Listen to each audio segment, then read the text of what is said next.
नमस्कार दोस्तों, राधे राधे, जय जय श्री कृष्णा। मैं वंदना भोजक चैनल से आप सभी का हार्दिक अभिनंदन करता हूं। आप लोगों का बहुत बहुत स्वागत करता हूं। दोस्तों, बहुत सारे लोगों के कमेंट्स आते हैं कि सर, हमारे घर की जो किचन है उसमें जो गृहिणी खाना बनाती है उनके कमर में या कंधे में दर्द बहुत रहता है। जब मैंने व्हाट्सएप पे उनका किचन का विजिट किया तो मुझे कुछ चीज़ें यहाँ समझ में आई। दोस्तों, वास्तुशास्त्र के अनुसार जो स्त्री खाना बनाती हैं उसका मुख दक्षिण दिशा में नहीं रहना चाहिए। खाना बनाते समय स्त्री का मुख ईस्ट डायरेक्शन में पूरब दिशा में रहना चाहिए। और जो स्त्री खाना बना रही है उसकी पीठ के पीछे हमारा जो किचन है उसका गेट दरवाजा नहीं होना चाहिए। यदि जो स्त्री खाना बना रही है उसकी पीठ के पीछे दरवाजा है तो स्त्री के कमर में और कंधे में दर्द जरूर रहता है। दोस्तों, दक्षिण में मुख करके यदि स्त्री खाना बनाती है तो उनके अंदर नकारात्मक एनर्जियां उत्पन्न होती हैं, जिससे वो अच्छा सा खाना नहीं बना पाती हैं। उनके मानसिक तनाव रहेगा, टेंशन बढ़ी भी रहेगी और हर समय क्रोधित रहेगी, गुस्सा रहेगा, क्योंकि वो नकारात्मक डायरेक्शन के अंदर उसका फेस है। जब स्त्री खाना बनाती है यदि वो ईस्ट डायरेक्शन की तरफ मुख करके रखेगी तो उनका मानसिक तनाव भी नहीं रहेगा और उनके अंदर सकारात्मक एनर्जियां प्रवेश करेगी, जिससे वो अच्छा भोजन बना पाएगी और घर का माहौल भी अच्छा रहेगा। क्योंकि किचन ही घर के जो सदस्य हैं उनका भरण पोषण करता है, वहीं से खाना बनता है और वहीं से जो सदस्य हैं वो ग्रहण करते हैं खाना, तो उनके विचार भी अच्छे होते हैं। दोस्तों, संध्याकालीन जिस समय आरती होती है, घर के अंदर पूजा अर्चना होती है, उस समय कभी भी शयन नहीं करना चाहिए किसी भी सदस्य को। जिस घर में सदस्य शयन करते हैं पूजा के समय, उस घर में दरिद्रता आती है वास्तुशास्त्र के अनुसार।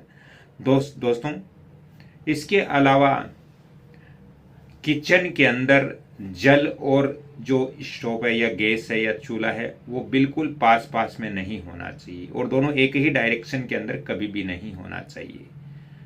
आपके घर में जो रसोई है उसका जो चूल्हा है या गैस है या स्टोव है जो भी है वो आपको अग्नि कोण में रखना चाहिए और जो जल है, टंकी है, वो आपको ईशान कोण में रखना चाहिए, लेकिन थोड़ी दूरी होनी चाहिए। यदि पास पास में आपके बन चुका है तो एक चीज ध्यान रखें कि उन दोनों के बीच में, यानी गैस चूल्हा या चूल्हा और वो नल है, उन दोनों के बीच में हमें एक पौधे का गमला रख देना चाहिए, जिससे वहां का वास्तु दोष कुछ खत्म हो जाए। पौधे का गमला यदि हम उनके बीच में रख देंगे तो दोनों के बीच में गमला होने से दोनों के जो वास्तु दोष है वो वहां समाप्त हो जाते हैं। दोस्तों, बहुत सारे लोग हैं जो घर के अंदर मंदिर में कभी भी आरती कर देते हैं, समय का ध्यान नहीं रखते, तो ये सब देवगणों को अच्छा नहीं लगता, भगवान को अच्छा नहीं लगता। उनका भी एक समय होता है। दोस्तों, जैसे हमारा समय रहता है कि हम दिन भर में इस समय हमें ये कार्य करने, इस समय हमारी ये ड्यूटी है, तो वैसे ही हम चलते हैं, वैसे ही भगवान की आरती भी समय पर होनी चाहिए। दोस्तों, प्रातः काल जब आप घर के अंदर आरती करते हो तो 4:30 से 5:30 के बीच में आपको करनी चाहिए और संध्या काल जब आरती करते हो तो आपको सूर्य अस्त होने से 1 घंटे पहले और 1 घंटे बाद तक आप पूजा अर्चना आरती घर के अंदर कर सकते हो। दोस्तों, शाम की जब आप पूजा करते हो तो उसमें आपको तुलसी का उपयोग नहीं करना चाहिए, पुष्प का भी उपयोग नहीं करना चाहिए और शंख वादन भी नहीं करना चाहिए। प्रातः काल की जो पूजा है, सुबह की जो पूजा है, उसके अंदर आप शंख की ध्वनि कीजिए, जिससे आपके घर में नकारात्मक एनर्जियां हो तो वो चली जाती हैं। भगवान को तुलसी अर्पित कीजिए, भगवान को पुष्प अर्पित कीजिए, भगवान का अभिषेक आप कीजिए, बहुत अच्छी तरह से आप पूजा पाठ या आरती कीजिए। लेकिन संध्या काल में ये सब चीजें हमें नहीं करनी चाहिए। संध्या काल में केवल भगवान की आरती ही हमें करनी चाहिए। दोस्तों, बहुत सारे लोगों को पता नहीं रहता है, जब आरती करते हैं तो वो कभी तेल का दीपक कर देते हैं, कभी घी का दीपक कर देते हैं। तो ऐसी व्यवस्था नहीं होनी चाहिए। वैसे देवी देवताओं के आगे तेल का दीपक कभी नहीं होता है। केवल हम शनि भगवान या राहु केतु इत्यादि के जब पूजा अर्चना करते हैं तभी तेल का दीपक करते हैं।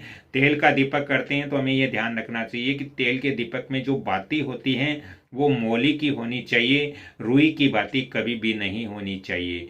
क्योंकि जब तेल का दीपक करते हैं तो बाती लाल रंग की मोली जो होती है उसका ही आप बाती बनाएं, रुई का नहीं बनाएं। रुई का बाती जब आप घी का दीपक करते हो तभी आपको रुई का उपयोग करना चाहिए, रुई की बाती का उपयोग आपको करना चाहिए। दोस्तों, अगरबत्ती भी हमारे घर के अंदर नहीं जलानी चाहिए मंदिर के अंदर, क्योंकि अगरबत्ती के अंदर बांस होता है और बांस हमारा कहीं न कहीं लक्ष्य से संबंधित होता है। बांस को जलाना वास्तु के अनुसार अच्छा नहीं माना जाता, इसलिए अगरबत्ती का उपयोग आप कम से कम करें। अगरबत्ती के स्थान पर आप धूप का उपयोग करें। दोस्तों, इसके साथ ही यदि हमारे घर के अंदर शौचालय नॉर्थ ईस्ट डायरेक्शन में बन गया है और अब उसको हटाने का कोई विकल्प नहीं है, तो इससे हमारे घर के अंदर आर्थिक संकट उत्पन्न होती है। साथ ही जो वंश वृद्धि है वो रुक जाती है, महिलाओं को इससे दिक्कत होती है। तो इस स्थिति में हमें क्या करना चाहिए? अगर हो सके तो शौचालय आप ईशान कोण से हटा करके आप वायव्य कोण की तरफ आपको देना चाहिए, क्योंकि ये सबसे बड़ा वास्तु दोष माना जाता है। इससे परिवार के जो सदस्य हैं उनमें तनाव भी रहता है और उनके अंदर मनमुटाव भी रहता है। आर्थिक स्थिति है वो बहुत ही कमजोर हो जाती है घर की। दोस्तों, इससे आगे की जानकारी मैं अगले वीडियो में दूंगा। आज मैं इतना ही दूंगा। हाँ, मेरा अगला विजिट दोस्तों 16, 17, 18, 19 फरवरी अनूपगढ़ के अंदर है। आप संपर्क करना चाहें तो कर सकते हो। राधे राधे, जय श्री कृष्णा, धन्यवाद।